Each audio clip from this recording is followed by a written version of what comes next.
저 의원님 거 틀어주고. 와. 됐어요, 이제? 나와요?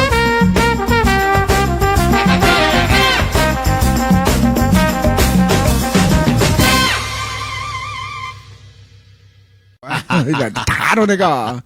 자, 죄송합니다. 예, 지금까지 리허설이었고요. 리허설을 참 혹독하게 했습니다. 자, 윤한용의 뒤끝장렬 TV 다시 출발합니다. 자, 오늘은 산천 토목도 떨게 만든다는 우리 대전의 영원한 대전 토박이, 영원한 국회의원, 우리 초선이지만 3선 4선을 능가하는 스케일을 갖고 있는 우리 국회의원 황운하 국회의원님과 함께하겠습니다.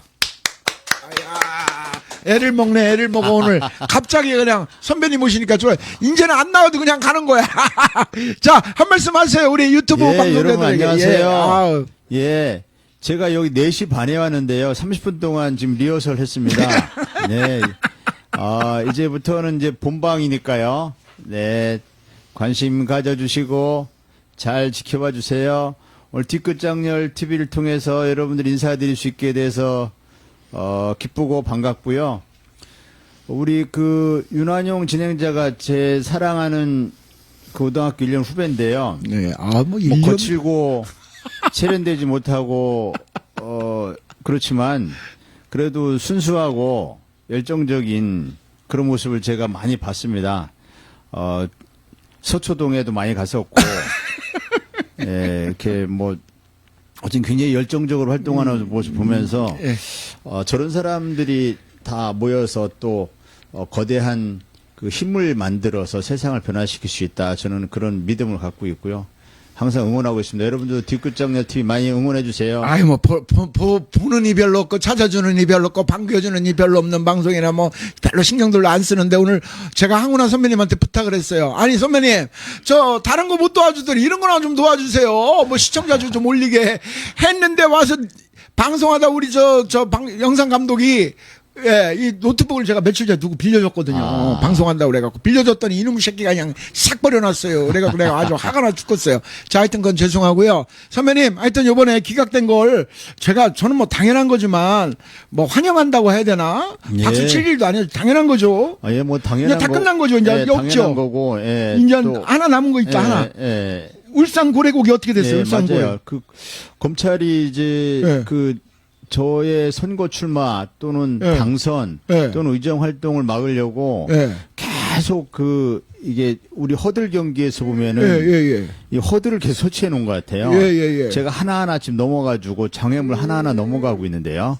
맨 처음에는 이제 선거에 못 나오게 해보려고 뭐 수사도 하다가 그다음에 기소도 하다가 그다음에는 또 당선되고 나니까 또 뭐 선거 사무실 압수수색해가지고 또 뭐 수사를 해서 뭘 어쩌고 하다가 6개월 공소시효 지날 때까지 엄청나게 강도 높은 수사를 하다가 결국 아무것도 뭐 이렇게 못하고 하니까 이제 또 이번에는 이제 검찰이 했다라기보다는 검찰의 어떤 나팔수 역할을 하고 있는 지금 그 국민의힘 쪽에서 소송을 제기한 것이었지만 그건 한마디로 무지에서 비롯된 무모한 소송이었다. 저는 이렇게 보고 있습니다. 그래서 사실 저는 별로 관심을 갖지 않았었습니다. 그러시구나. 지금 유튜브도 잘 나오고 있나요? 예, 유튜브 확실히 좀 확인 좀 해줘 보세요. 잘 나오나. 나 망신당해. 예, 장진섭 후보님이라네. 도자가님 유튜브 잘 나가요? 잘 나와. 나 창피해 죽을 뻔했네. 오늘 선배님 모시고 이게 무슨 망신이야, 이게. 한강도 똑바로 좀 해라. 똑바로 좀 해. 너 왜 그러니, 너? 나 망신시킬 일 있니? 자, 그렇고, 그럼 이제 울산 고래고기만 남은 거죠? 맞아요. 한 번도 안 가보셨죠? 아직 어디서 부르는 거? 이거는 부르는 게. 검찰이에요? 경찰이에요? 이거는 지금 이 재판이 진행 중이고. 네, 재판이 진행 중이고. 한 번도 저기 간 적 없잖아요. 조사도 받아본 적 없죠. 조사 한번 받아본 적 없지만은 검찰이 기소를 해서 재판을 받고 있죠. 정경심이네, 정경심. 그래서 아마 이 사건은 이 역대 사법 역사상 굉장히 이게 드문 사례가 되고 뭐 전무후무한 사례가 될 수도 있고 한 번도 조사 안 받았어요. 그리고 그리고 앞으로 좀 역사적인 재판이 될 수 있습니다. 아니, 어떻게 왜냐하면 이 조사도 재판을 안 받고. 통해서 예. 이 재판을 통해서 검찰이 얼마나 무모한 짓을 했는지 그리고 이 밝혀져야 될 그 김기현 그 지금 원내대표가 됐죠. 네, 예. 김기현 맞아, 원내대표의 그쪽의 그 부패 비리 밝혀져야 할 그쪽의 부패 비리 이런 부분들이 재판 과정을 통해서 드러나고 예.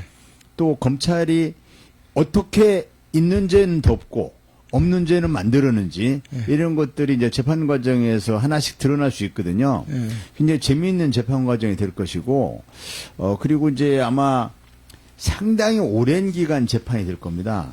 제가 짐작해 보건데, 최소 3, 4년 이상은 걸릴 수 있는, 아마 5, 6년 이상 걸릴 수도 있고요.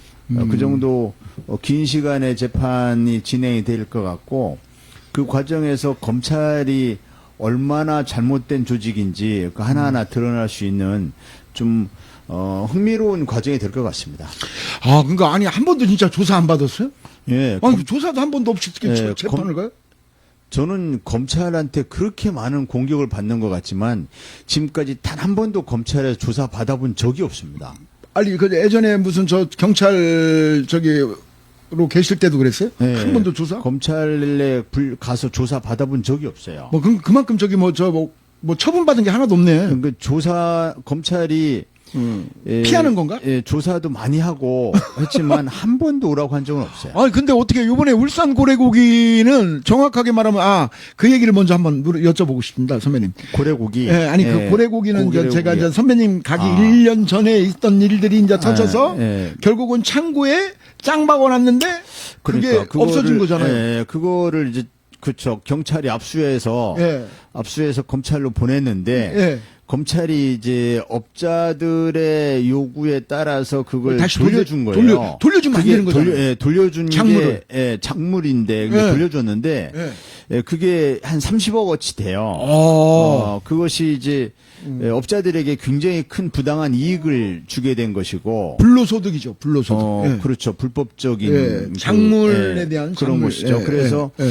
업자들에게 30억의 그 부당한 그 불로소득을 안겼다면 그 모종의 이제 커넥션이 작동했다고 봐야죠. 예. 그 과정에서 검사 출신 변호사가 선임됐었고 그 변호사의 학교 동문 선배가 부장검사로 있었고 한 여러 가지 의혹들이 있었어요. 그래서 그것을 경찰이 밝혀보고자 했지만 검찰이 이제 수사를 방해하는 방법으로 수사를 방해한다는 것은 수사는 그 압수수색 영장 이런 걸로 진행하는 거거든요. 네. 근데 압수수색 영장은 검찰이 방해를 하면은 그 영장이 법원에 갈 수가 없어요. 네, 그러다 보니까 수사가 진행이 안 됐죠. 그래서 검찰에 의해서 고래고기 이 불법 환부 사건은 이제 덮여진 사건이 된 거죠. 그러니까 결론은 그러니까 아직 그 조사도 한 번도 안 보시 재판은 진행되고 유령 재판이네, 유령 재판. 유령 재판 맞죠? 아니 근데 우리 선배님은 참 저는 대단해요. 왜 대단하게 보는 줄 아십니까? 아, 왜? 배포가 대단해요. 왜 그러냐면 김기현이를 김기현 원내대표 볼 거 아닙니까? 자주 봐요. 자주 보면 어떻게 해요? 서로 이렇게 피해 아니면 이렇게 가다가 이렇게 싹 이렇게 피해 아니면 아니, 반갑게 인사하죠. 그쪽도 그럼요. 둘 다 뭐 없어요? 왜 아니 어떻게 인사를 할 수가 있어요? 우리 같으면 인사 안 하고 말지. 그 정도의 그 정치인들인데. 그럼 그건 가식적인 행동이지. 아니 가식적인 것은 아니고 이제 왜냐하면 우리 같으면 못할 것 같은데. 왜냐하면 이제 예. 저는 김기현 그 원내대표 전 시장의 여러 부패 비리 그 의혹에 대해서 많은 것을 알고 있죠. 그래서 그분이 있어야 할 곳은 국회가 아니다. 그분이 있어야 할 곳은 어디 감옥이거나 아니면 뭐 조용한 시골이거나 이렇게 있어야 하지 국회에 있어야 할 곳은 아니다. 있어야 할 분은 아니다 생각하지만 그러나 어쨌든 울산 시민들이 뽑아줬잖아요. 그래서 존중을 해줘야죠. 울산 시민들의 의사를 존중해줘야 되고 그래서 그 정치의 기본은 상대방에 대한 존중이라고 생각해요. 음. 그래서 비록 제가 생각할 때는 국회에 있어서는 안 될 뿐이라고 생각한다 하더라도 일단 존중해 줘야죠. 그래서 반갑게 인사하고 뭐 반가운 마음은 없지만 그 정도의 그 매너는 보여줘야죠. 반가운 표정으로 인상 쓰면서 인사할 수는 없잖아요. 그래요. 아. 웃으면서 인사를 해야죠. 지금 잘 나오는지 모르겠어요. 유튜브 잘 나오나요? 잘 나와요? 저 황 감독님, 유튜브 잘 나와요? 유튜브가 잘 안 뜨는 것 같아서 걱정이네. 오늘 왜 방송이 이런지 모르겠네. 잘 나오나요? 잘 나오나요? 예, 예. 아우, 죄송합니다. 아까 이 자라보고 놀란 가슴 소뚜껑 보고 놀란다고. 하여튼 우리 선배님 그러면 지금 이제 모든 것들 다 끝나고 이제는 요번 민주당도 이제 당대표 이제 뽑았고요. 송영길 대표님으로 최고위원. 근데 이제 문제는 내년 이제 대선 남았죠? 대통령 그렇죠. 선거. 예, 예. 예. 우리 선배님이 생각할 때 내년 어떨 것 같아요? 사실 지금 걱정이 많고요. 예. 질까봐요? 민주당 모든 분들이 예. 뭐 또 많은 국민들이 절체절명의 과제로 생각하는 것은 대한민국을 이제 다시 이렇게 힘겹게 여기까지 왔는데 이것을 이제 후퇴시키는 그런 이 정치적 사건이 일어나면 안 된다. 이런 것 때문에 내년 대선 승리에 대해서 모두 다 뭐 절체절명의 그런 위기의식을 가진 것 같아요. 그것은 위기의식을 가질 때 또 우리가 또 승리할 수 있거든요. 예, 방심하는 것이 아니라 마땅히 위기의식을 가져야 하고 그것이 이번에 보궐선거를 통해서 국민들께서 우리에게 여러 가지 어떤 느슨하게 생각하고 있던 또는 방심하고 있던 부분이 있었다면 또는 오만하게 생각하고 있었던 부분이 있었다면 그 부분을 일깨워 주셨다고 생각하고 있고 이렇게 미리 회초리를 맞고 미리 이제 약을 먹어서 그래서 이제 내년 대선에서는 반드시 승리할 수 있을 것이다. 지금 민주당이 엄청난 노력을 하고 있거든요. 국민들에게 다가가기 위한 또 국민들에게 어떻게 하면은 이제 잃었던 또는 흔들렸던 신뢰를 되찾을 수 있을지에 대해서 많이 노력을 하고 있습니다. 예. 잘 나오나요? 유튜브도? 예. 아니, 저는 하여튼 요번에 보니까, 민주당이 서울하고 부산 졌잖아요. 선배님, 저 올라갔었는데 선배님 못 올라가실 때 하루는 격리되는 바람에. 자가격리 중에 예, 있죠. 선배님 2번 그랬잖아. 자가격리 2번 했어요. 야, 우리 국회의원님 원래- 중에 2번 하신 분 없잖아. 네, 원래 이낙연 대표는 이낙연 대표님 네 번 네 번 했어요. 했어요. 4번 했고 자가격리를 한 2번 정도를 하는 정도는 돼야 그래도 좀 활동을 좀 하는구나 이렇게 평가받고 있습니다. 예, 아우, 하여튼 선배님, 오늘 죄송해요. 뭐, 이 방송에 조금 문제가 있었는데, 저도 당황스럽네요. 뭐, 얼굴이 아니, 며칠 전까지 잘 되더니 이렇게 돼요, 이게. 그래서. 긴장하지 마세요. 예, 긴장이 되죠. 왜 그러냐면, 제가 이런 일이 별로 없어요. 크게 돈 투자해갖고 아마 다 이렇게 했는데. 시청자분들이 양해하실 거예요. 예, 그래서, 죄송합니다. 하여튼 여러 가지로. 자, 선배님, 제가 하나만 여쭤볼게요. 선배님은, 어떻게 보면 이제 초선이잖아요. 예. 초선으로서 활동할 때 보면은 많이 이렇게, 걸림돌 되는 부분도 있죠. 사실, 하다 보면. 뭐, 그렇죠. 예. 예.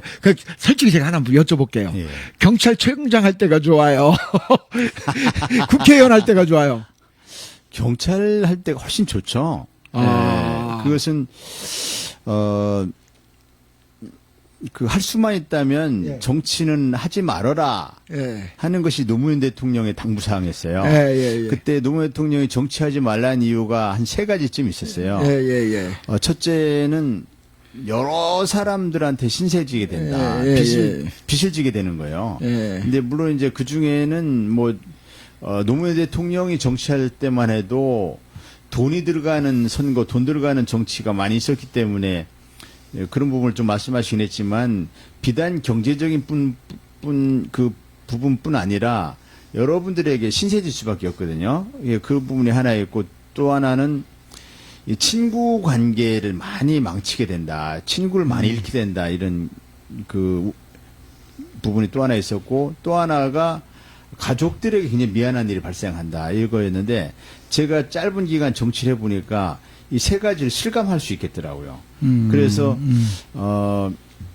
정치는 안 할 수 있다면 가급적 안 하는 게 좋겠다. 그런데 여기서 한 가지 또 고민되는 것이 그러면 정치를 도대체 그럼 누가 해야 되냐 이거예요. 누군가는 해야 되잖아요. 제가 안 하면은 윤한용 진행자가 하거나 저야 뭐 아니면 이은권 그 전 의원께서 하거나 이렇게 되잖아요. 와, 생각해보면 끔찍하잖아요. 성격 희한하네. 끔찍하기 때문에 왜 이은권 선배 얘기를 여기서 해? 아니 이제 욕먹어. 윤한용 진행자가 정치한다고 생각해보세요. 여러분 끔찍하지 않아요? 그러니까 내가 뭐 한다고는 했나? 그러니까 결국은 우리가 참나. 다른 선택이 없는 거예요. 그래서 윤한용 진행자가 정치에 나오는 걸 막거나 또 네. 이은권 전 의원께서 그분은 굉장히 선거법 기본적인 선거법에도 무지해서 무모한 소송을 하신 분이거든요. 그러니까 그런 분들이 이제 그 선거법 기본조차 모르는 분이 국회에서 이제 입법 활동을 한다고 그랬을 때 이 의정 활동이 제대로 되겠습니까? 뒤끝 되게 많네, 그러니까- 뭘. 아이고. 그러니까 뒤끝이 나보다 더 많네. 그런 무지하게 서운했나봐. 그런 분들에게 이제 정치를 맡길 수 없으면 예. 누군가는 해야 되거든요. 예. 그래서 개인적으로는 상당한 친구 관계도 잃고 네. 또 뭐 가족들에게도 미안하고 그렇지만은 어쩔 수 없이 하는 것이죠. 그러니까 단순 비교해 보면 경찰청장 할 때와 국회의원 할 때 단순 비교하면은 비교가 안 되죠. 네. 경찰청장 하는 것은 지금처럼 이렇게 손해 보는 일이 별로 없습니다. 그리고 특히 이제 민원이라는 것은 제가 정치에 가 보니까 정치 선배들이 그런 얘기 하더라고요. 국회의원에게 찾아오는 민원은 거의 100% 하다 안 되는 민원만 온다는 거예요. 그러니까 여기저기 다 알아보다가 도저히 안 되는 민원 오기 때문에 네. 이게 들어보면은 다 안 되는 얘기들이라는 거죠. 저는 제가 경찰에 있을 때는 안 되는 민원은 그 자리에서 안 된다고 딱 얘기를 하거든요. 그건 안 됩니다. 그런 것은 얘기하시면 안 돼요. 이렇게 딱 잘라서 얘기하는데 정치인이 되면 그렇게 얘기하면 안 된다는 거예요. 그러니까 그런 것도 굉장히 어렵죠.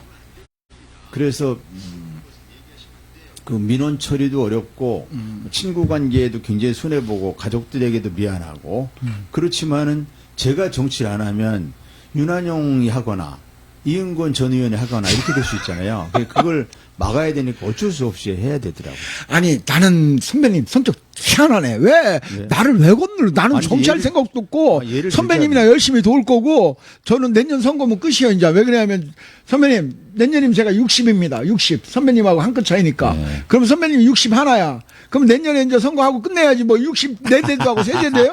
선배님 이제 내년에 이제 허시장 이제 재선하는 것만 보면 저 끝나면 되는데. 예? 아니, 윤한용 진행자 얘기한 건 농담이었고요. 농담이라도 다 나갔어. 어쨌든 근데 누군가- 거기다 이은권 선배 예, 얘기를 왜 또. 아니 윤한용 진행자가 왜 그러냐면 입장 곤란하잖아. 나도 선거인데. 이분이 굉장히 그 열정적이더라고요. 아니, 열정적이 그 그게 열정적이어서 이런 분이 이제 정치를 하시면 굉장히 안 잘하실 하죠. 것 같긴 한데 안 해요, 안 해요. 그러나 예. 이게 그 불의를 못 참고 하면은 예. 그러면 이제 막 국회가 격투장으로 변할 수도 아유, 있고 저는 뭐- 하니까 그래서 그런 저는 부분에 틀릴 대한- 것도 많고. 예, 그런 부분에 대한 좀 농담처럼 한 얘기였고 예, 안에 선배님 잘하시는 것 누군가는 정치를 해야 하기 때문에 누군가는 해야 하니까 그래서 그것을 감당해야 한다고 생각하는 그런 사람이 해야죠. 뭐. 자, 선배님, 사실은 제가 오늘 준비한 게 되게 많았어. 이 얘기도 네. 하고 저 얘기를 했더니 우리 방송이 약간 스텝이 꼬였는데 선배님한테 제가 하나만 여쭤볼게요. 제가 네. 예전에 이런 얘기를 했어. 선배님한테, 우리 의원님한테, 형님한테 저 경찰청장, 대전경찰청장 하실 때일 거예요. 그러니까 좀 나는 다른 사람들은 저 황운하 경찰청장 하면 다 어렵게 생각했는데 나는 하나도 어려울 게 없었어. 왜? 선배고. 또 내가 제 직구 사는 게 없으니까. 뭐 내가 무슨 뭐 오락실을 불법 오락실을 했어, 뭐를 했어, 내가 한 게 없으니까 없는 거 만들 수도 있어요. 맞죠. 아니 그러니까 없는 거 만든 거는 선배님 그건 저쪽이고. 그래서 제가 뭐 털릴 것도 하나도 없고 그래서 선배님한테 선배님은 되게 다른 제가 그런 얘기 한 적 있죠. 되게 어렵게 생각하는데 선배님 나는 걱정되는 게 하나가 있습니까? 뭐? 그래서 아니 선배님 만약에 국회의원 되면 사람들한테 착착 하고 감기고 이렇게 하고 그래야 되는데 어깨에 훅가시도 들어가고 그럴 텐데 내가 훅가시 빼시라는 얘기는 내가 한번 한 적 있는데 그래야 됩니다 해서 기억나시죠? 아, 맞아요. 근데 나는 선배님이 이렇게 잘할 줄 몰랐어. 진짜. 난 선배님이 내가 어디서 깜짝 놀랐냐면 선거 때야. 선거 때. 그 장진섭이가 이제 제가 저 아침에 장진섭이한테 전화해요. 야, 진섭아, 형 어딨냐? 그러면 예, 오늘 형님 저기로 가십니다. 그 의원님은 후보님은 저기 공수릉동장 내거리에 있습니다. 글로 오시면 됩니다. 그러면 내가 막 쏜살같이 가요. 가서 딱 보면 이제 진섭이가 딱 인사를 해. 그러면 딱 사모님하고 나는 깜짝 놀랐어. 사모님 그때 처음 봤거든, 형수님을. 어쩜 둘이 그렇게 사이 좋은 부부가 세상에. 야, 나는 그런데 그렇게 인사를 하고 사람들하고 이렇게 잘 이렇게 친화적으로 할지 나는 야, 내가 알던 황운하 선배의 저런 모습이 저기에 숨어 있었다니. 이거 두 얼굴 아니야, 이거? 나 이런 생각도 했어요. 근데 너무 잘하는 거야. 그러냐, 안 그러냐, 진섭아. 그래. 근데 사실 이제 저도 저한테 그런 면이 숨겨져 있는지 몰랐어요. 너무 잘하는 것 같아요. 네, 너무 잘. 누가? 그리고 아니, 진짜. 체질이 맞는 것 같아요. 예. 아니, 나는 이제 깜짝 놀랐어. 제 아내한테도 제가 무척 놀랐는데, 사실 이제 정치한다고 결심했을 때 아내한테 굉장히 미안했거든요. 가족들에게 못할 짓을 이렇게 하는 것 같아가지고 그래서 굉장히 미안했는데 사실 아내는 어느 가족인데 그렇지만 다 정치하는 것을 그걸 찬성해줄 가족은 아마 없을 것 같아요. 그렇지만은 일단 이제 결심을 한 이상은 이제 도와줄 수밖에 없죠.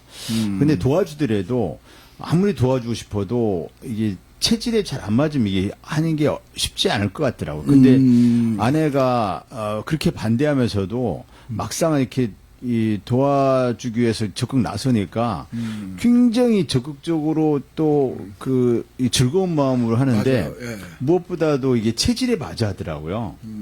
그래서 천만 다행으로 생각하고 지금도 이제 이 주민들하고 인사하고 뭐 이렇게 하는 것을 굉장히 하고 싶어 하고, 그 부분 좀 다행이라고 생각하고, 그게 다 그 하늘이 저에게 주어진 이 책무를 잘 수행하라고, 저에게 그런 것이 체질에 잘 맞는 아내와 결혼하기도 하고 이렇게 한 것 같습니다. 아니, 난 선배님, 난 진짜 깜짝 놀랐어요. 선배님 저렇게 잘할지, 우리 의원님이 저렇게 잘할지. 그리고 내가 그날 느꼈던 게 하나 있어요. 아니, 나를 뜨문뜨문 아는 것이지. 아니. 그게 아니고, 아니, 난 선배님이 항상 어려웠지. 말은 그래서 1년차가 원래 어려운 거잖아요. 1년 차는 확실히 잡아야 돼요. 네, 선배님한테 그렇다고 내가 잡힐 일 저도 아니지만. 1년 차를 잡아야. 아니, 근데 선배님이 너무 잘하시더라고. 그래서 내가 형수님 보고 내가 그 밥을 먹으면, 근데 그래서 밥값도, 우리 선배님 진짜 대단해. 나 선배님 하여튼 칼이더라. 밥값 있잖아. 내가 냈어, 내 거는. 선거법 때 이게 위반되니까 또 그걸 진섭이가 그런 거예요. 형님, 저 밥값은 형님이 내세요. 다 제가 또 지가 살짝 내줄 수도 있는 거잖아. 그랬더니 밥값도 지가 나보고 딱 내라는 거야. 내가 그래갖고 아주 둘 다 질렸는데 형수님이 그러는 거야. 형님 이렇게 나 잘해줄 줄만. 우리 남편 이런 거 진짜 잘한다는 거야. 그래서 내가 그래서 제가 그날 느낀 게 하나 있어요. 뭐냐면 수신제가 치국 평천하. 가정이 온전해야 이 나라도 다스리는 거예요. 그죠? 저는 진짜 맞아요. 예, 그건 맞아요. 가정을 못 다스리는 사람이 맞아요. 어떻게 나라를 다스려요? 그래서 가정에서 또 개인적으로 또 가정에서 또 직장에서 일단 모범적인 그 모습을 보여주는 사람이 정치해야 된다고 저는 생각하고 있어요. 근데 그렇지 못한 분도 많이 있더라고요. 예, 아니, 선배님 하여튼 대단하세요, 보면. 자, 그건 그렇고요. 선배님 하여튼 지금 이제 여러 가지 이제 선배님한테 이제 제가 하나만 여쭤볼게요. 요즘에 이게 좀 포탈이나 이런 뉴스에 잘. 지금 몇 번째 물어보는 건데 하나만 뭐, 그럼 하나만 그냥- 한다고 해서 아니, 하나는 원래 성격이 그런 걸 어떻게 해요? 할 수 없는 거지, 뭐. 왔다리 갔다리 하고, 예? 근데 아니, 요즘에 그 정경심 교수 2차 재판 관련해서 뉴스 접하시죠? 그거 보시면서 어떤 생각 드세요? 나는 선배님하고 비슷한 것 같아. 그러니까 검찰에 대들었다.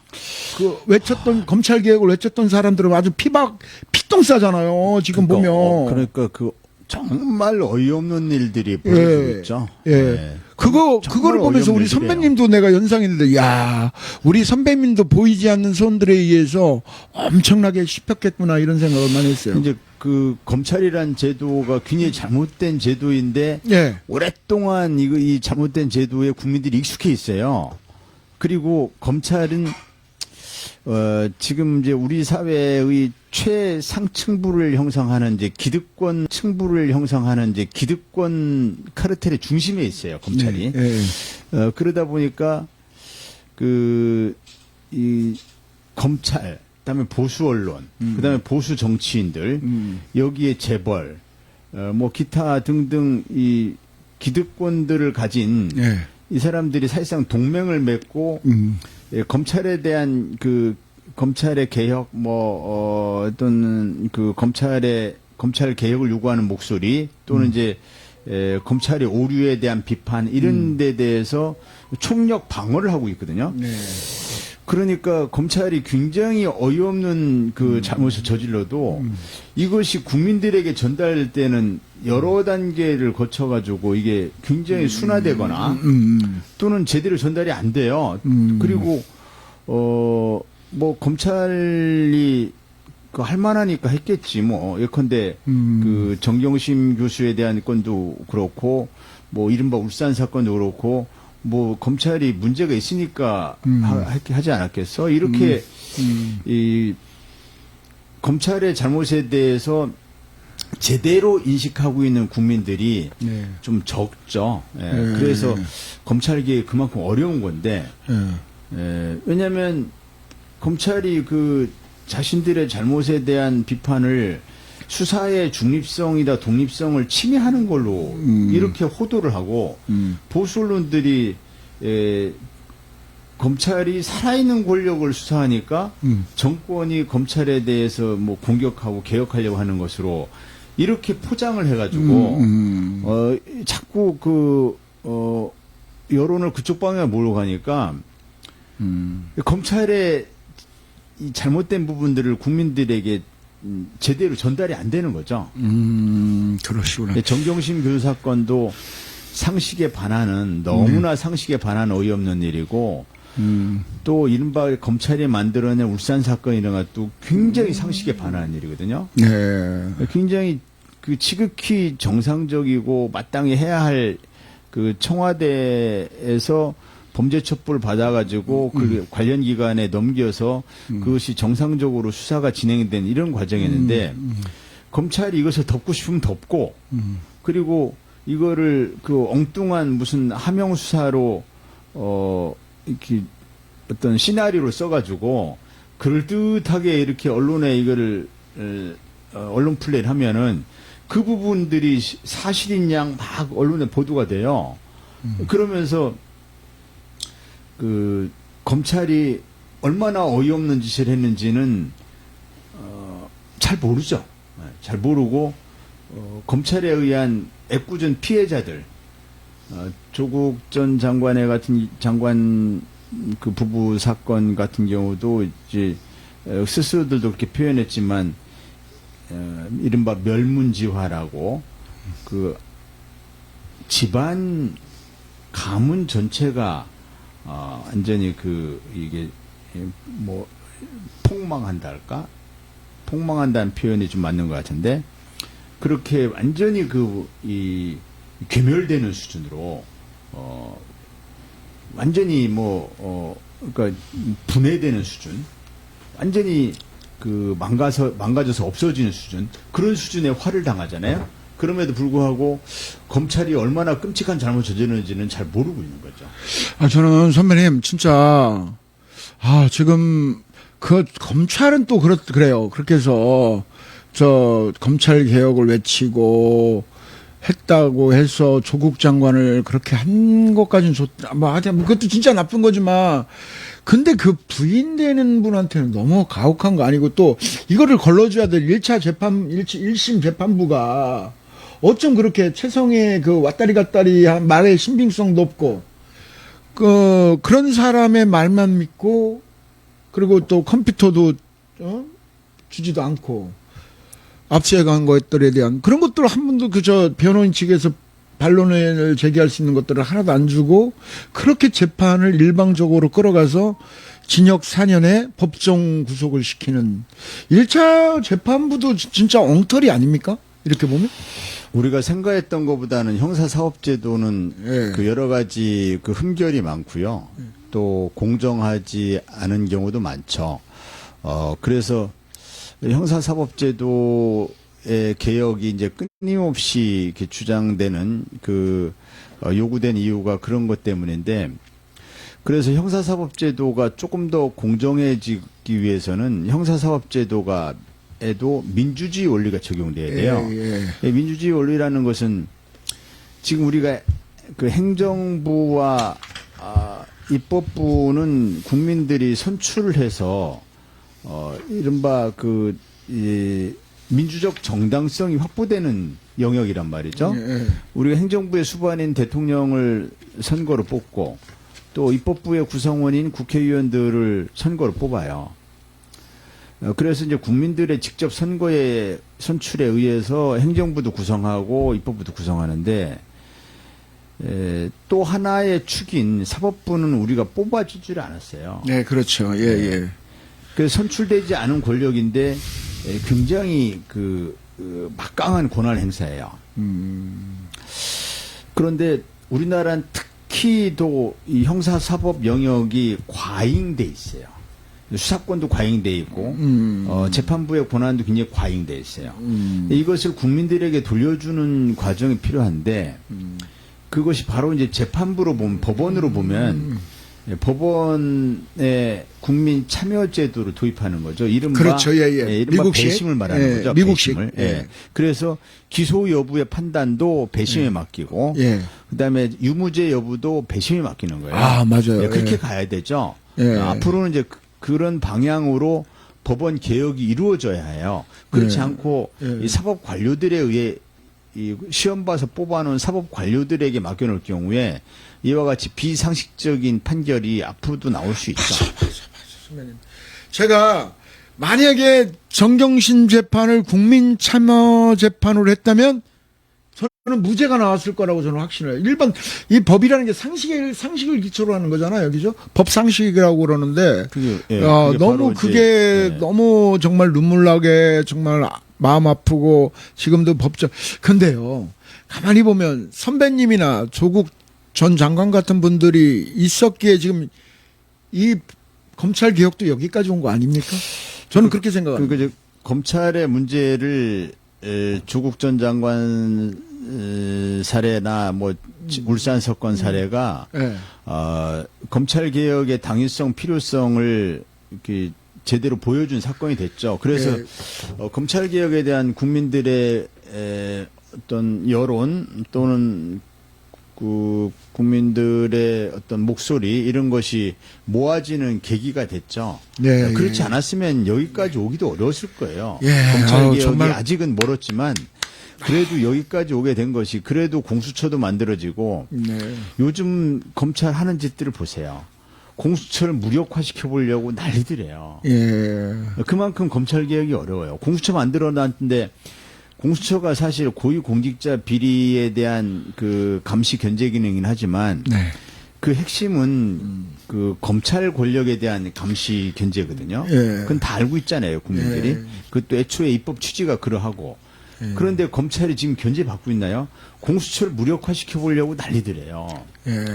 그만큼 이 검찰 개혁이 참 어려워요. 아직도 갈 길이 멉니다. 멀죠. 예. 그래도 예. 여기까지 온 것이 대단한 그나마 이제 조국 전 장관 사례라든지 이런 걸 통해서 조국 전 장관 부부가 큰 화를 당하긴 했지만 이제 길게 보면 역사가 그 한 단계 앞으로 나아가는데 그래서 이 검찰 권력이 지금 이제 반칙과 특권의 상징 중심이 돼 있는데 검찰이 국민의 품으로 다시 돌아올 수 있는 그래서 검찰권 남용으로 인한 피해자가 이제 조국 전 장관 부부 등 이제 최근에 아직도 계속 이어지고 있지만 어쨌든 검찰권 남용의 피해자가 더 이상 발생하지 않도록 하는 마지막 그 어떤 희생양이 된다는데 의미를 부여해야 될 겁니다. 네. 그렇게 해야 우리가 이 상황을 지켜볼 수 있지. 그렇지 않으면은 화병으로 하루도 살아갈 수가 없을 거예요. 도대체 이게 어떻게 이런 일이 생길 수 있느냐. 이것이 앙시행 레짐, 구체제가 무너지고 새로운 질서가 형성되는 과정에서 굉장히 억울한 피해자들이 나오게 됩니다. 그런 그 억울한 피해자는 헛된 그 피해는 아닙니다. 왜냐하면 그것 때문에 그 거대한 구체제가 붕괴되는 거거든요. 그리고 새로운 질서가 형성됐죠. 새로운 질서가 형성되는 과정에서 어떤 역사의 한 단계 진전을 위한 그 희생양으로서의 의미를 우리가 부여할 수 있을 것 같아요. 그렇게 해야 우리 윤한영 그 진행자가 정신 차리고 살아갈 수 있죠. 안 그러면은 원래 정신 차렸어요. 왜 그래요? 안 그러면 제정신 유지하기 어려울 거예요. 안 그러면 뭐 아니 선배님 병 나가지고 살아가지 못할 거예요. 선배님 저는요 다른 게 아니라 이게 글을 이렇게 이제 신문이나 책을이나 이렇게 읽다 보면 제가 책 많이 읽는 편이에요. 그래 뜻밖이네. 예, 뜻밖이라뇨. 근데 제가 이제 읽다 보면 좀 요즘에 그런 거 느끼시죠, 선배님? 백신만 해도 그래요. 언론 그 기레기 언론들이 계속 백신 갖고 계속 국민들에게 아스트라제네카 백신 갖고 막 이러다가 또 아스트라제네카 백신이 조금 효용이 괜찮다고 하면 또 화이자를 씹고 요즘에는 또 그 수급 조정 때문에 며칠 텀 두고 이렇게 조정하잖아요. 2차 접종 받는 사람도 있고 1차 접종 받는 사람도 있는데 그런데 사실 접종센터 이렇게 전화해보면 아는 분들 전화해보면 괜찮대요. 모든 게 잘 돌아간다는데 이 신문에서는 문제가 생겨요. 언론에서는 다 그냥 국민들에게 불안 주고 공포 주고 하다못해 제가 하나만 여쭤볼게요. 또 뭐냐면 경찰들 중에서 요번에 아스트라제네카 백신 맞고 좀 지금 사망하신 분도 생기고 그러더라고요. 근데 거기에 뭐 경찰들이 막 위에서 강압적으로 맞으라고 한다고 해서 맞아요? 밑에서? 동의 안 하면 안 맞죠. 그죠 선배님 나는 이해가 안 가. 요즘에 세상이 어느 세상이라고 위에서 까라고 한다고 해서 까나요? 동의를 전제로 예방접종이 이루어지는 것이죠. 그죠? 옛날에는 까야! 그러면 다 깠는데, 요즘에는 까라고 해서 까요? 못 까잖아요, 그거. 좀 품위 있는 언어를. 그러니까 말하자면, 선배님한테 냈더니 재미 하나도 없어, 그렇게 하면. 너무 이렇게 하면 재미가 없는 거야. 근데, 선배님 그게 품격. 근데, 선배님 같으면 그게, 저는 이해가 안 가더라고요. 근데, 이제 뭐 이런 거는 있겠죠. 왜 그러냐면, 10명이 같은 부서 중에 있는데, 9명이 맞았어? 한 명이 안 만지면 그 사람으로 인해서 전체 피해가 올까봐.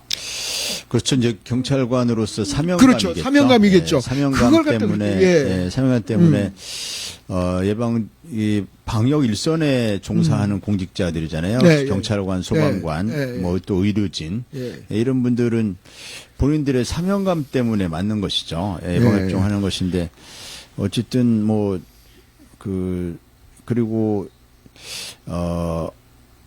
이 인과관계 이런 것이 최종적으로 아직 드러난 건 없지 않나요? 그렇죠, 없죠. 근데 이제 저는 요즘에 코로나19에서 대한민국의 문재인 정부가 하는 게 저는 정말 열심히 최선을 다하고 있다고 보고 있거든요. 그런데 일부 몰지각한 언론들이 자꾸 이렇게 물어뜯고 핥히고 막 이렇게 하는 거 보면 정말 국민들은 이거 불안해서 어떻게 살아갈 수 있을까? 이런 생각이 드는데, 아무튼 선배님, 그건 그렇고, 또 나라에서 하시는 일 저는 항상 잘 되길 바라는 거고. 자, 이제 내년 이제 대선 있고 지방선거 있잖아요. 이제 요 얘기하고 끝내야 되겠네요. 이제 선배님이 계시는 중구도 이제 구청장이 바뀌죠, 요번에. 그렇죠. 예. 구청장이 이제 삼선에 걸리고. 구청장이기 때문에 예. 이제 다음 출마를 못하죠. 새로운 예. 구청장이 선출돼야죠. 동구하고 중구 여기 문제가 많은 곳이에요, 옛날부터. 시의원, 구의원들도. 인정하세요. 아유, 뭐, 인정해요. 왜 그러냐면, 처음에 거기 둘 다 민주당에서 다 과반 넘었어요. 의석이. 그런데 의장도 저쪽 국민당에서 가져가고, 막 그랬잖아요. 그래서 좀 공천 좀 잘해 주십사 부탁을 드리는데. 그럼요. 우리가 이제 예. 내년에 대선에서 반드시 이겨야 하고, 예. 또 내년 지방선거도 반드시 이겨야 하기 때문에, 네. 선거에서 이기기 위해서는 당연히 이제 공천도 잘 이루어져야죠. 예. 이제 정치와 그 장사는 네. 본질적으로 유사한 점이 많다 이렇게 표현하신 분 봤어요. 그래서 장사가 이제 좋은 상품을 가지고 소비자의 선택을 받는 과정이라면 정치도 결국은 이제 국민들의 마음을 얻는 과정이잖아요. 마음을 사는 그렇죠. 과정입니다. 예. 그러려면 이제 좋은 상품이죠. 이 좋은 상품이라는 것은 이제 후보자가 국민들에게 좋은 평가를 받을 수 있는 이른바 이제 공천에서 좋은 분을 공천을 해야 그래야 이제 마음을 얻을 수 있겠죠. 그런 부분의 중요성은 너무 잘 인식하고 있고, 우리 윤한영 진행자가 걱정하지 않도록. 걱정 많이 돼요, 솔직히. 그래요? 특히 중구하고 동구하고 이쪽은 좀 걱정이 되는 게 좀 많이들 시끄럽고 그래서 제가 걱정도 많이 하고 또 아닌 사람들이 또 공천돼 갖고 우리 민주당에 해를 끼친 사람들도 있고 그래서 좀 우리 위원장님이시니까 또 중구 좀 잘하고 또 이번에는 지난번에는 우리가 5개구 다 갖고 왔잖아요. 대전시장까지 해갖고 왔죠. 다 갖고 왔는데 이제 내년 선거는 또 그렇게 싹쓸이를 못한다는 얘기도 나와요. 들리는 얘기들은. 그런데 저는 다 싹쓸이 할 수 있다고 보는 게 현역 구청장들인데 다만 중구만 이제 현역 구청장이 빠지잖아요. 다른 데는 다 그대로 있으니까 그래서 좀 어려운 선거가 되지 않겠느냐. 그러려면 그 어려운 선거를 이겨내는 방법은 공천을 잘하는 수밖에 없다. 좋은 분을 이제 공천해서 그 좋은 상품을 내놔야죠. 네. 하여튼 우리 황운하 국회의원님께서 저는 제가 참 좋아하는 게 우리 황운하 국회의원님은 선배님이시기도 하지만 원리 원칙주의자. 맞죠? 그렇게 표현하는 게. 그러니까 원리 원칙주의자로 소문이 나 있고 또 그렇다고 해서 융통성이 없느냐. 뭐 저한테 하시는 거 보면 또 그렇지도 않습니다. 하여튼 잘하시고 뭐 말은 이렇게 하셔도 뭐 있는 데서 까도 없는 데는 더 까더라 하게야 뭐. 근데 우리 선배님 같은 경우는 정도 많으시고 하여튼 그런 중구의 어려움들을 저는 잘 이겨낼 거라고 저는 봅니다. 저는 뭐 생각해 두시는 분들이 있죠. 저는 이제 원칙을 지켜나가고 또 이 올바른 정치, 또 그 정치의 개혁, 또 우리 사회의 개혁, 이것이 제가 정치를 하는 이유이기 때문에 그래서 이제 원칙을 잘 지켜나가면서 그러면서 또 선거에서 반드시 승리할 수 있는 이런 전략적인 선택도 할 것이고 또 정치를 한 단계 더 품격 있는 그 정치로 이렇게 좀 더 발전시키고 그리고 개혁해야 할 그 과제들이 많이 있거든요. 그 개혁 과제들. 우선 이제 제가 지역 중구 발전을 위해서도 해야 될 일이 많거든요. 그 부분도 열심히 하고 또 이제 국가적으로 사회적으로 해야 할 검찰 개혁 과제나 언론 개혁 과제 이런 부분도 열심히 해 나가고 하려면 저 스스로 원칙이 있는 삶을 살아가야죠. 그렇죠. 그렇기 때문에 공천 과정이라든지 하는 그 중구의 발전을 위해서도 그렇고 중구 지역의 발전을 위해서도 그렇고 큰 개혁 과제를 위해서도 그렇고 원칙이 있는 그런 저 스스로도 그런 삶을 살아왔고 앞으로도 그렇게 살아갈 것이고 그러면서도 충분한 어떤 그 의견 수렴, 의견을 모아가지고 그래서 그 현명한 선택이 될 수 있도록 하는 과정을 잘 가꾸어 갈 테니까 잘 지켜봐 주시고 또 좋은 의견은 뭐 언제든지 말씀해 주시면은 저는 그 다른 분 의견을 잘 듣는 편입니다. 네. 물론 이제 듣는다는 것은 우리 그 윤한용 진행자가 저한테 얘기하면 제가 잘 듣긴 해요. 듣긴 하지만 그걸 뭐 반영한다는 거하고 좀 다르죠.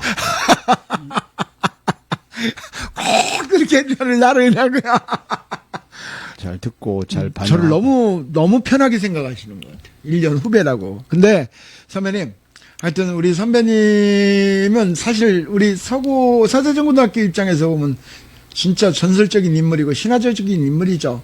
서구에서 경찰대학교를 가고 경찰대학교 4년 졸업하시고 또 그때부터 정말 윗사람들한테 지켜가면서 검경 수사권 조정을 외쳤고 참 대단해요. 그런 거 보면요. 배포 없이는 그게 가능한 일이 아닐 텐데, 그죠? 대단해요. 상당히 가시밭길을 걸어온 것 같아. 편한 길들을 놔두고. 그러니까 예? 제가 그 선거 출마를 위해서 마지막 그 사표를 낼 것인가 말 것인가 이 고민을 할 때 하루에 몇 번씩 생각이 왔다 갔다 한 적이 있어요. 예. 근데 그 항상 선택의 기준은 조금 더 이것이 힘든 길이다라고 생각한 쪽 한 선택했어요. 그래서 그렇지, 맞아요. 선거 출마도 그것 때문에 이제 이게 좀 힘든 길이다, 예. 뭐 새로운 길이다, 예. 좀 모험이다, 도전이다, 예. 좀 더 험난할 것이다 하는 길을 선택했는데 경찰 이렇게 생활하면서도 예. 이게 조금 더 험난할 길일 것이다 하는 쪽을 선택해 왔고 그 부분이 결국은 다 마지막에는 뭐 저는 그 최후의 승리는 항상 승리의 여신은 저한테 미소를 보냈다 항상 네, 생각합니다. 저는 예전에 선배님한테 이 얘기하고 끝내야 되겠어요. 오늘 원래 처음에 이게 방송이 꼬이면서 할 얘기들이 많았는데 그게 꼬였어, 스텝이. 저는 선배님한테 예전에 이런 거를 제가 주문한 적이 있어요. 선배님, 문화 형님, 저기 대전으로 나오지 마시고 서울로 나오시면 그냥 완빵으로 완사이드로 이길 텐데 뭐 대전 중구를 고집하시냐 했더니 어휴 내 고향 내가 나와야지. 그거를 피하셨어요. 오히려 선배님 인지도 정도고 명성이면 서울에서가 더 먹혔을 건데 오히려 어떻게 보면 그 대전에서 나오셔갖고 많이 또 각 고등학교 또 선배님이시고 그래요. 두 분이 이렇게 선거를 했는데 또 제가 그때 끝나고 그런 얘기도 했죠. 선배님 축하합니다. 그랬더니 야야야 윤 후배 나 있잖아 차이가 나 진짜 많이 날 줄 알았다 그랬더니 뭔 얘기하시는 거예요. 이긴 것만 해도 대단한 거예요. 그랬더니 그래? 그렇게 생각해? 그렇죠. 그분은 밥 먹고 한 일이 다 정치야. 조직 옛날에 민정당 해갖고 누구야 강창희 의원님 밑에서 조직을 관리했던 분인데 몇십 년을 중구 조직만 관리한 사람인데 그 사람을 이겼는데 대단한 거지. 그랬더니 그렇게 생각해? 그럼요. 이긴다는 게 저는 사실 진짜 불안했어요. 그랬더니 그렇구나. 나는 큰 차이 날 줄 알았다. 이렇게 현실을 몰라. 내가 한번 한 적이 있었어요. 제가. 그죠, 선배님? 맞아요. 근데 진짜 이응권 선배를 이길 거라고는 사람들이 쉽게 생각 안 했어. 왜 그러냐면 중구가 보수해. 그리고 정말 거기는 강창희 의장의 그런 이 입김이 되게 강했던 곳이에요. 그리고 그분은 조직 관리에 능한 신분이고. 근데 그분을 이겼다. 나는 대단했어요. 지금도 생각해도 우리 선배님이 그러니까 내가 볼 때는 우리 선배님 우스개 보면 내가 이런 데 우스갯소리야. 말할 기회를 주지. 선배님 다 했잖아. 내가 하는 거인데. 왜 부른 거예요? 왜? 예, 말씀하세요. 이제 이걸 마지막으로 하다가 지금 계속 이어지고 있는데 아무튼 제가 이게 방송하다 보니까 이응권 선배를 좀 이렇게 뭐랄까 디스를 하는 그 재미있으라고 한 것이고요. 예. 저는 이제 사람 없는 데서 이렇게 잘 디스하고 이렇게는 안 하는데 뭐 사람 있는 데서 무효 소송 당선 무효 소송 이런 얘기를 하다 보니까 어쩔 수 없이 속 얘기를 하는 게 되죠. 그렇게 좀 재밌게 진행한 것이고요. 다 털어내시고요. 이제는. 그리고 그분은 이제 여기에서 정치를 오래 하신 분이고, 예, 그렇죠. 그렇지만은 이제 뭐 그분이 정치 스타일은 한마디로 이제 구태 정치죠. 예, 예, 척결되어야 할 구태 정치고. 근데 이 얘기를 하다 보면 어째 자꾸 이렇게 얘기가 나요. 어쨌든 이제 그래서 그렇기 때문에 저는 이 선거에 출마할 때 제가 최소 20% 이상은 이길 것이다라고 생각했어요. 20% 이상은 그분의 정치 스타일은 새로운 시대하고 너무 안 맞는 정치거든요. 그래서 그 한 20% 정도는 가볍게 이렇게 이길 걸 생각했는데 중구 지역이 정말 그 굉장히 보수 성향 유권자분들이 많으시더라고. 그래서 실제 개표 결과를 보고 깜짝 놀랐고. 그 지금은 그 노무현 대통령이 남긴 그 말 중에 농부가 밭을 탓하면 안 된다라는 그 말이 있거든요.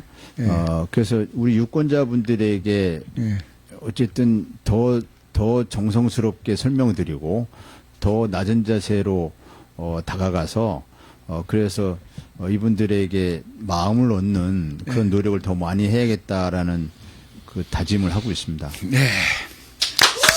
자, 진짜 할 얘기 많았는데 오늘 시간 좀 이렇게 돼갖고 아쉬워요. 이제 제가 마무리를 해야 될 것 같습니다. 예, 선배님. 이제 마지막으로 우리 선배님. 우리 윤한용 대표는 마무리한다고 하면서 계속 얘기하기 때문에 제가 마무리해야 되겠습니다. 오늘 시청해주신 모든 시청자 여러분께 우선 감사드리고요.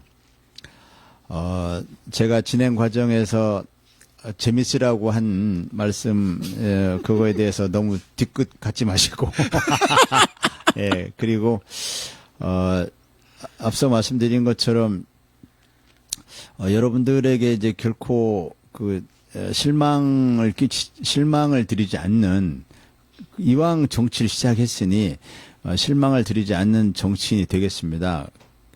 조금 더 품격 있는 정치도 보여드리고 그리고 굉장히 개혁적인 정치도 또 보여드리고 그러면서도 또 그 친구같이 편한 그런 정치도 보여드리고 해서 늘 여러분들 곁에서 여러분들과 함께 하면서 세상을 제가 사람으로 인해서 그러니까 누군가가 뭐 거창하게 행복을 이렇게 고민하기보다는 내가 살아감으로 인해서 내가 이 세상에 잠시 있었다 감으로 해서 단 한 사람이라도 행복하게 할 수 있었다면 그것이 행복이다라는 그 랄프 알도 에머슨 시에 나오는 식구의 일부분인데요. 그런 그 마음가짐으로 단 한 사람 또 단 1cm라도 1mm라도 세상이 앞으로 가고 단 한 사람이 더 행복해지는 그것을 정치의 소명으로 알고 낮은 자세로 열심히 일하게 테니 각오를 가지고 있으니까 많이 지켜봐 주시고 많이 응원해 주시고 또 윤한용의 뒤끝 정말 TV도 많이 응원해 주세요. 오늘 감사합니다. 자, 오늘 좀 하다가 조금 문제점들이 있었는데요. 자, 제가 여기서 약속 드릴게요. 분기에 한 번씩은 우리 황운하 국회의원님 모시겠습니다. 왜냐면 제가 옆에서 이렇게 떠들지 않으면 우리 선배님 잘 몰라. 그래서 제가 3개월에 한 번씩 꼭 모실 거라고. 3개월에 한 번씩 꼭 모셔서 황운하의 뒤끝 장렬로 가봐야 돼. 오늘 보니까 그런 스타일이 있어. 자, 우리 황운하 국회의원님. 자, 지금 초선이지만 저는 언제나 영원히 지지할 것을 저는 이 자리에서 약속드리고 또 우리 황운하 국회의원님이 가시는 길에 저도 항상 꽃길이 될 수 있도록 바라겠습니다. 지금까지 윤한용의 뒤끝 장렬 TV의 윤한용이었습니다. 오늘 방송 약간 문제 있던 거 나중에 다시 복구해 드릴게요. 대단히 감사했습니다.